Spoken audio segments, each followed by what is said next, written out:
Well, the queen wouldn't give me enough cookies, so she didn't do, she kind of passed over the queen. Yeah.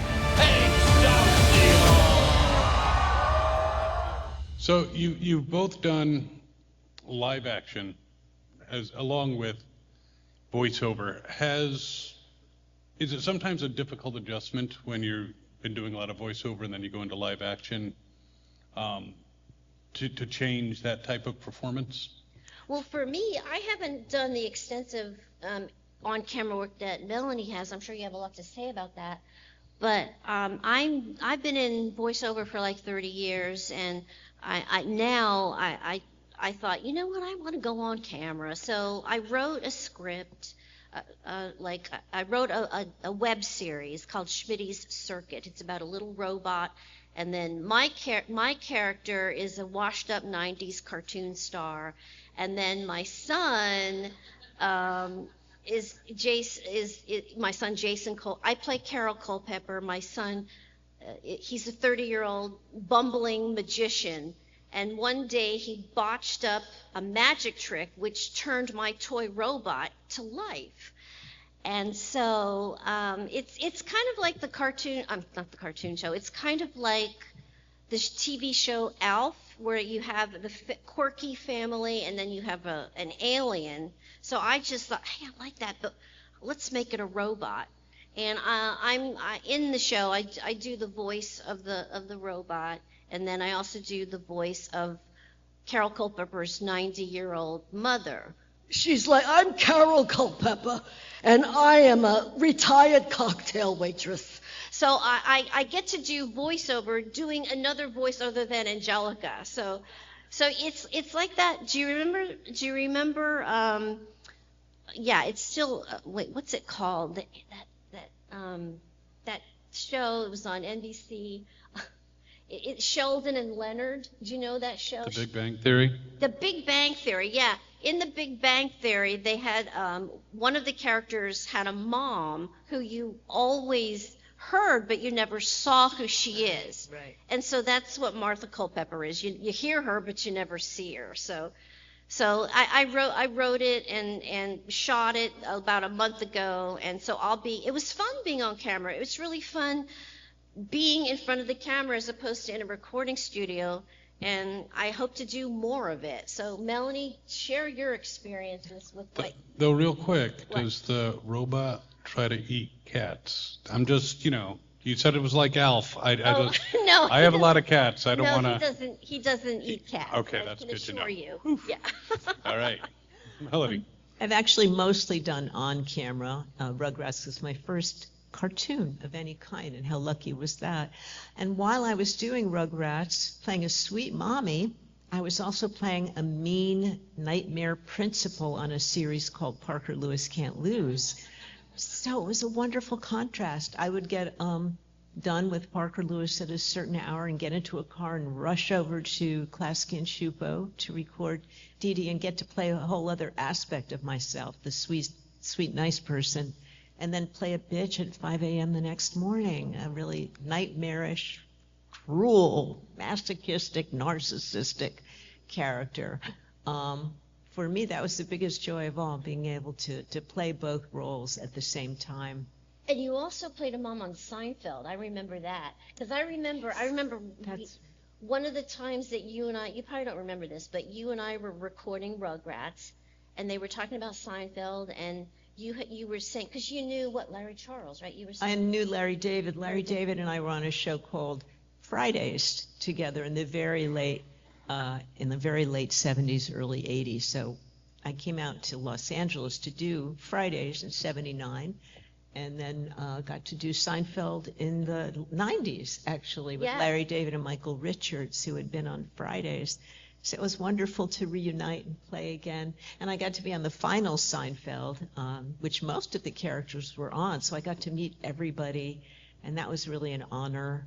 And even though I don't think the episode personally was a very good episode, because it started out as a half-hour episode, which is what Larry had written.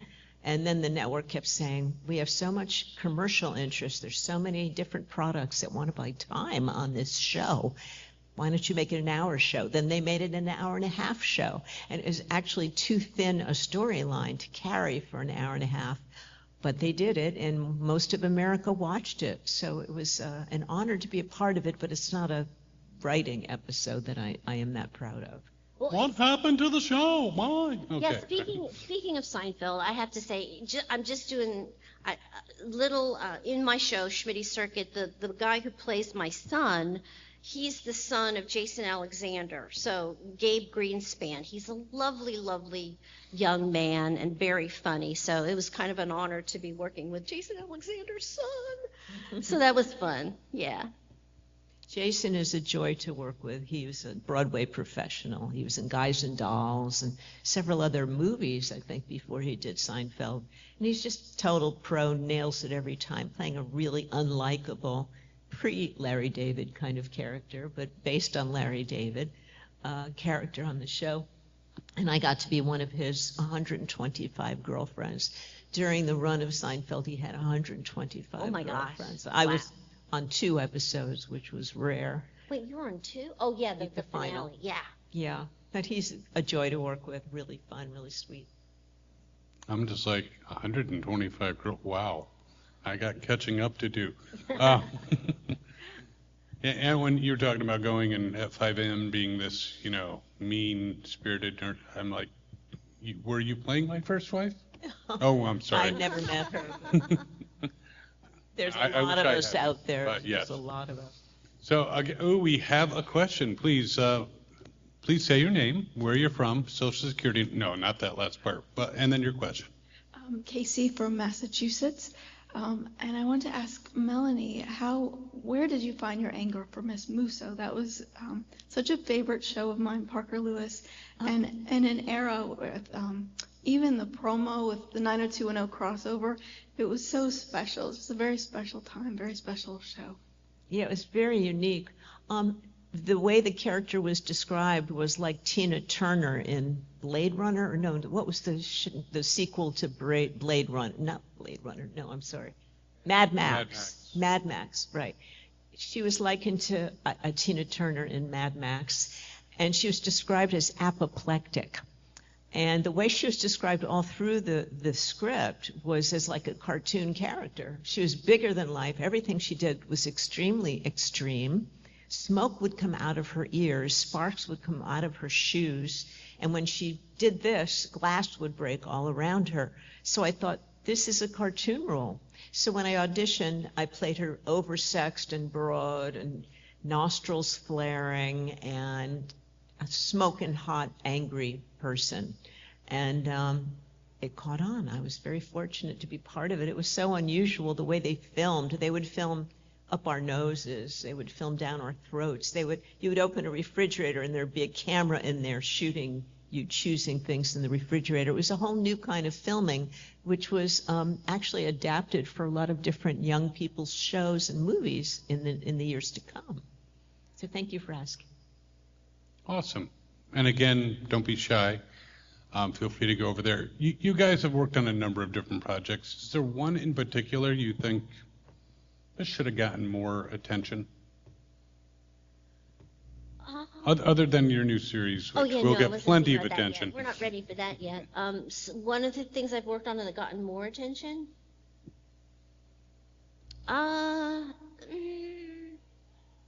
Well, the one that my mind's a blank. Melanie? Let's see, I did a guest episode with Kirk Douglas, who was already a stroke victim. He was in his 80s. He was actually 83.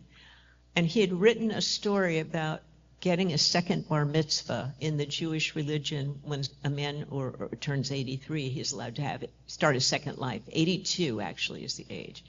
So he wrote an episode about a little boy whose father dies, and the father of the boy that dies wants the little boy to have a bar mitzvah with him.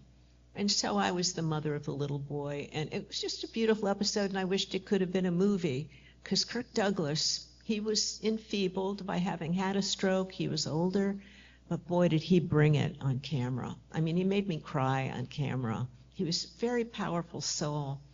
And I had wished that that could have been a movie because I thought it was a very rich storyline, and I loved working with Kirk Douglas, so it was impossible to prolong it. It was just part of a long series, but that was one thing I wished would go on and on.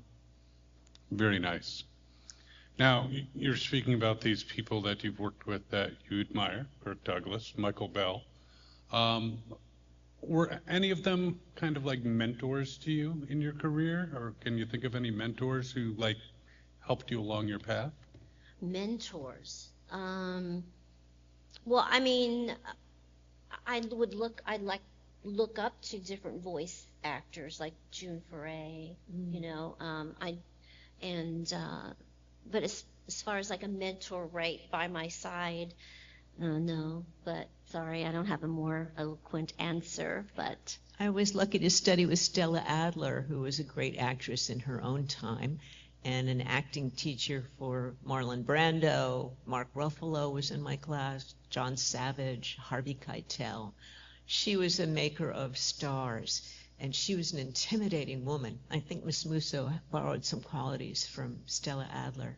In fact, there's a YouTube of her coaching me in one of her classes, and she screamed at the audience because they didn't understand the play. I mean, she was so large, so much larger than life, that very introverted actors like Harvey Keitel and John Savage would come to life on her stage. They'd be very sort of introverted and sitting in the audience, but as soon as they got up on stage, they would catch fire like she did. And she filled everyone with this passion to make this imaginary story come to real life by using your own real feelings. One of the things that Stella would say, which was kind of, you know, I'd say she was my mentor, was that don't use your own wounds of your own life and childhood to create these roles. Why would you reduce all the roles in the world to the size of your puny little life? You must imagine a bigger life than you have had. Imagine bigger emotions than have necessarily occurred to you. You don't want to be limited because your life wasn't dramatic. You want to imagine the dramatic and the hilarious and bring these characters to life, not from your own limited experience. So I'd say that she was my mentor, and I still think about her, what a driving, powerful force she was for so many actors. yeah, speaking of mentor, see, when you said mentor, I was thinking in voiceover, because I don't really have a mentor in voiceover, but in acting, my mentor would have to be Joanne Baron. She 30 years ago, I studied with her, and she in Hollywood now, she's a celebrity acting coach. She teaches, well, she's gotten out of teaching now and more going into acting, but like so many big names she's taught. And was an honor for me is I produced Schmitty Circuit, the web series I was telling about, and I got a chance to work with her. There was a part for her that she was perfect for, and so we got to work and we became friends, and it was kind of surreal for me to be acting with my coach and who I from 30 years ago and that I admired so much. And so yeah, so that was my mentor. Yeah.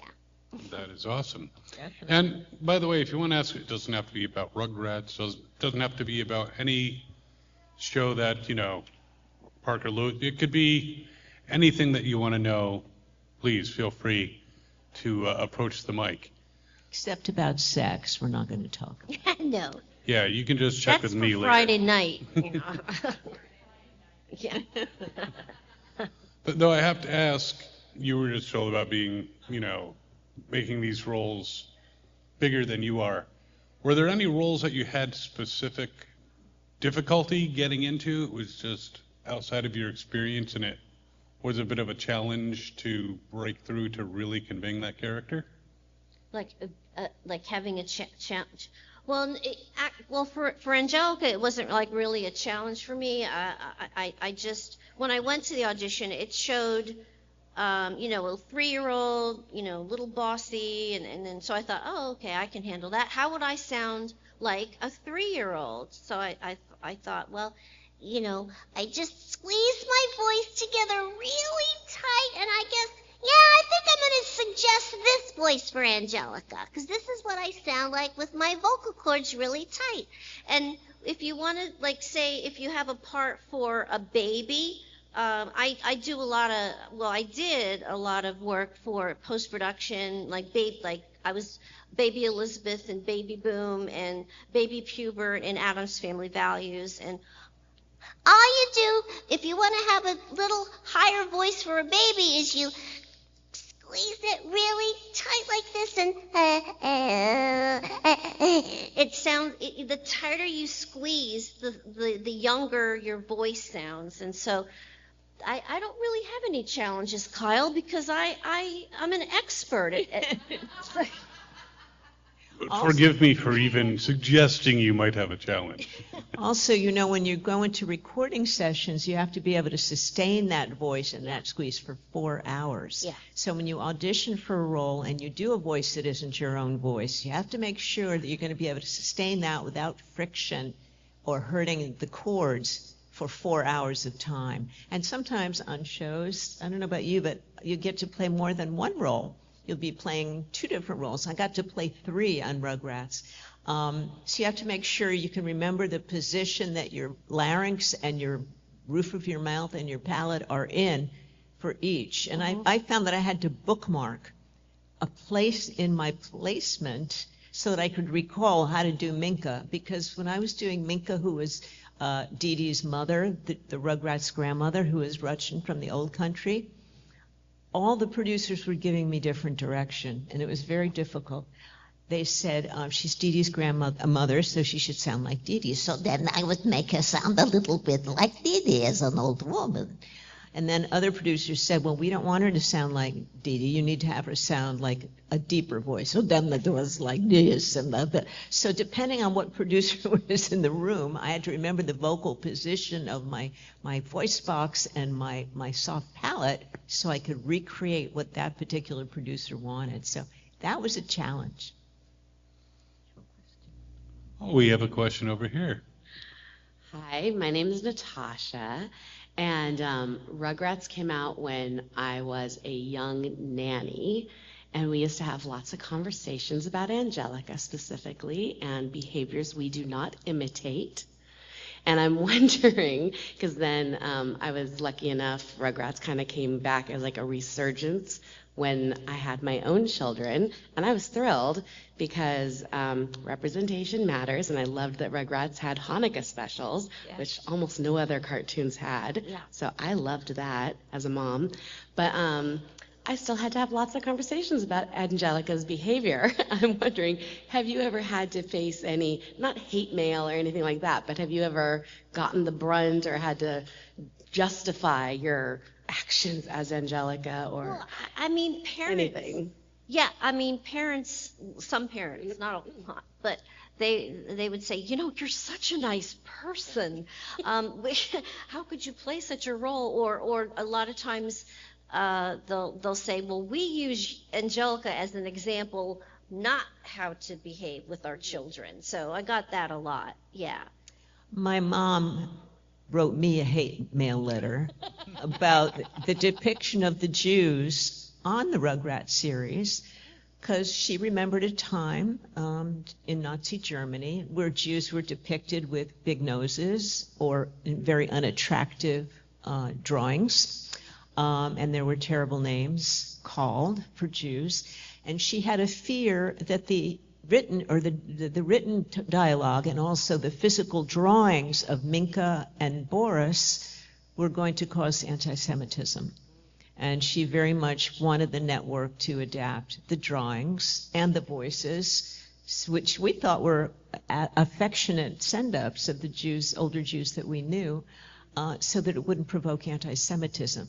So I was aware that the network did get some mail about the depictions of Boris and Minka, asking them to soften or make more attractive those characters. I don't think they ever did, though. I loved them. I love them, too. It was an honor to be part of the first Jewish animated Passover and Hanukkah specials. That was really big in my culture. That is excellent. Speaking of which, feedback, You've been doing cons for a bit. Any memorable fan interactions that you can share with us? Memorable fan interactions.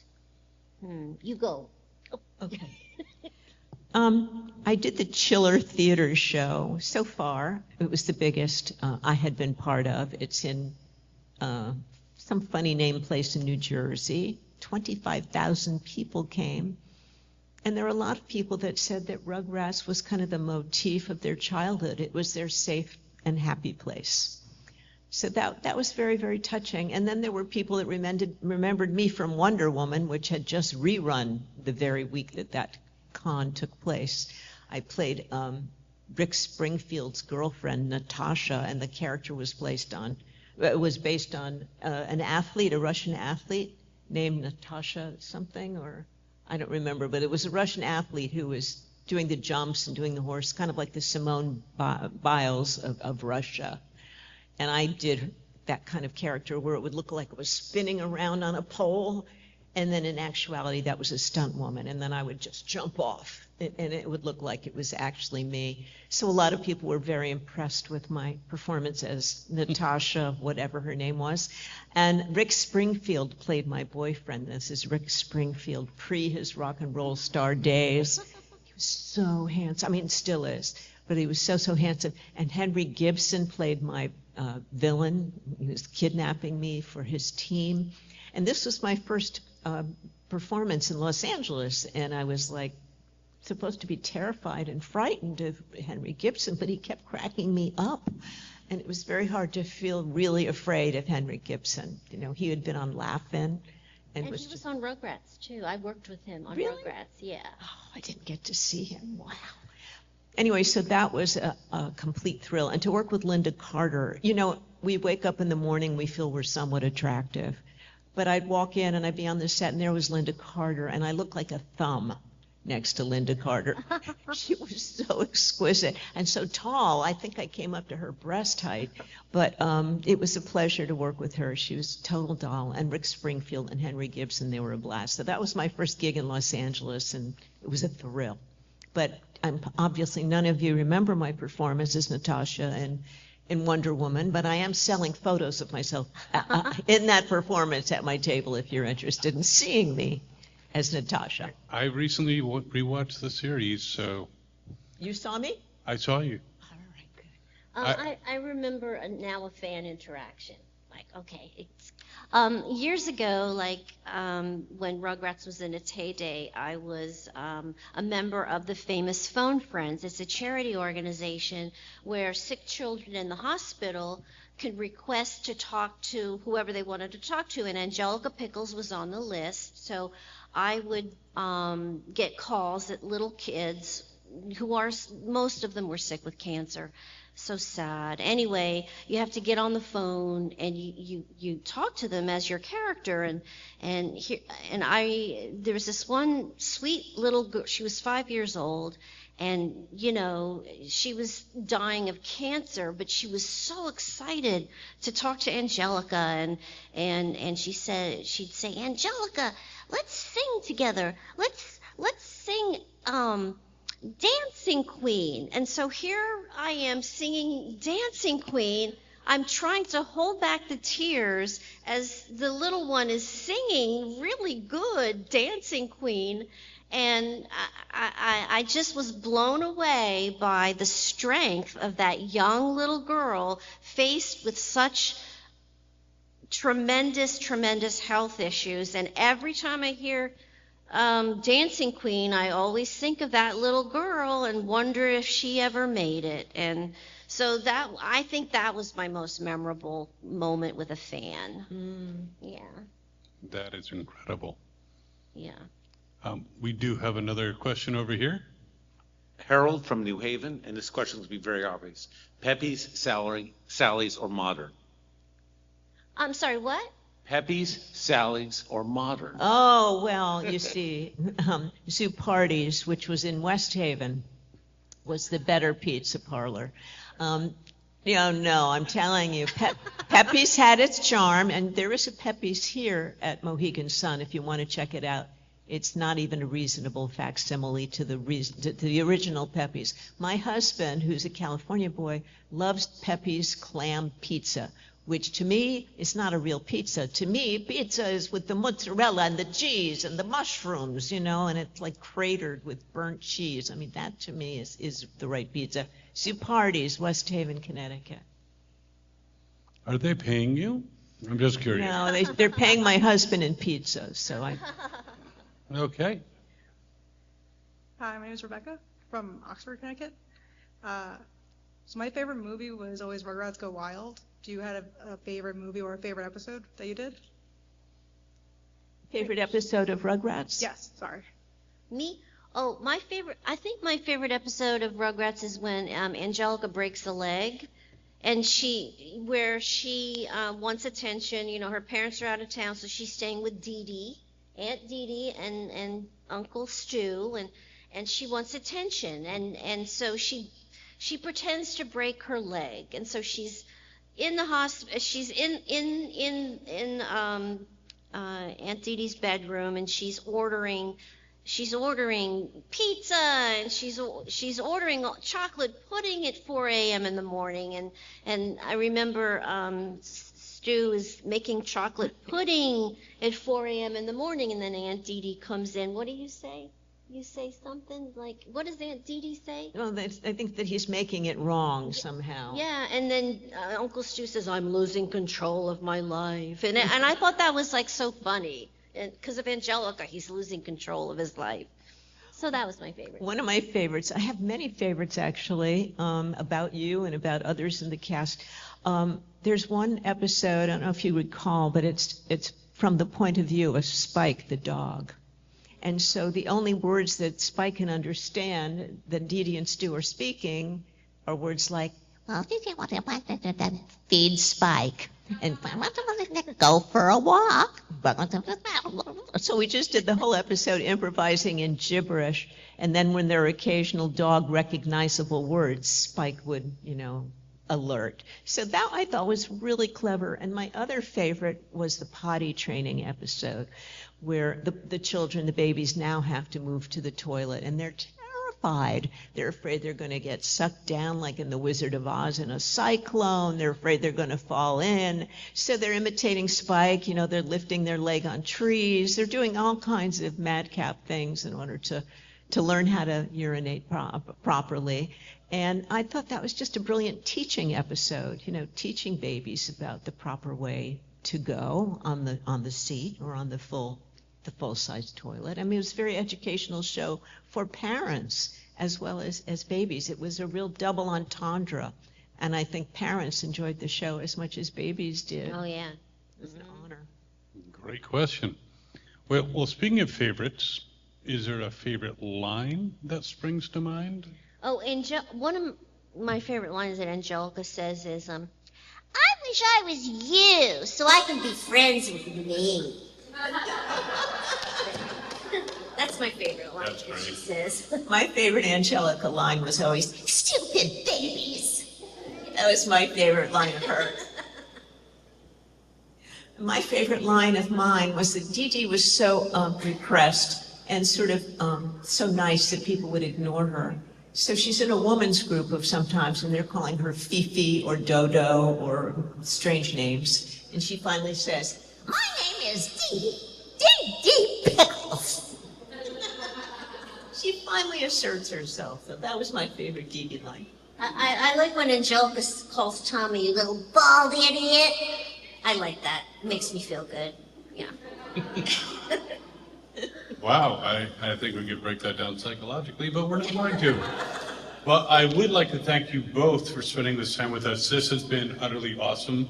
And I know everyone out here, especially the people who know what 78 records are, really appreciated the trip down memory lane, and everyone here appreciates you. So thank you so much. Please give it up for Melanie and Cheryl. Visit them at their tables. I'm sure they have some other stories and lines that they could tell you that might be even more disturbing. And again, thank you guys so much. And thank you for me. Hey!